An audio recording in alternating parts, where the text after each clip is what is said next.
BNP মহাসচিব মির্জা ফখরুল ইসলাম আলমগীর বলেছেন, দেশটা এখন মগের মূল্যকে পরিণত হয়েছে।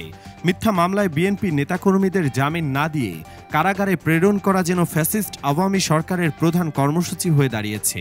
রোববার ১৯ মে দলের সহ দপ্তর সম্পাদক তাইফুল ইসলাম টিপুর পাঠানো এক বিবৃতিতে বিএনপি মহাসচিব এসব কথা বলেন। মির্জা ফখরুল ইসলাম আলমগীর বলেন, ক্ষমতা ধরে রাখতে দেশব্যাপী প্রতিদিনই বিএনপি সহ বিরোধী দলের নেতাকর্মীদের ওপর নানা কায়দায় নির্যাতন নিপীড়ন শুরু করেছে। আর এর একমাত্র উদ্দেশ্যই হচ্ছে দেশের বিরোধী দলগুলো যেন তাদের সমালোচনা করতে না পারে। বিএনপি নেতাকর্মীদের জামিন না দিয়ে কারাগারে পাঠানো যেন আওয়ামী লীগ সরকারের প্রধান কর্মসূচি হয়ে দাঁড়িয়েছে। ইশাক হোসেনের জামিন নামঞ্জুর করে তাকে কারাগারে পাঠানো সেই কর্মসূচিরই নিরবিচ্ছিন্ন অংশ। পল্টন থানার একটি মামলায় বিএনপির আন্তর্জাতিক সম্পর্ক বিষয়ক কমিটির সদস্য ও ঢাকা মহানগর দক্ষিণ বিএনপির জ্যেষ্ঠ সদস্য ইশাক হোসেনের জামিন নামঞ্জুর করে তাকে কারাগারে পাঠানোর ঘটনায় উদ্বেগ প্রকাশ করেছেন মির্জা ফখরুল ইসলাম আলমগীর।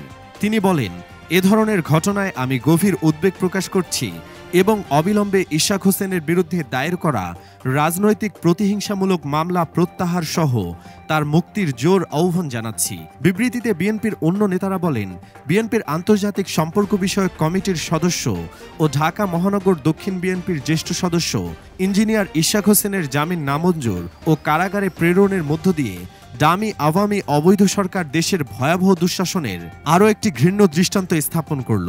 সরকারের পায়ের তলা থেকে মাটি সরে গেছে।